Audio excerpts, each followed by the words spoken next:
This is a Jimmy Clewes 3/8 inch gouge made by Thompson. It has a fingernail grind on it.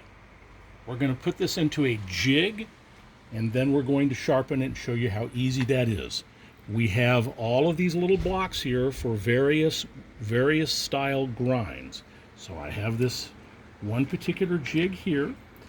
It slides in, this pulls out, you put it up against your block, you tighten it. Flip on the grinder, put it back in,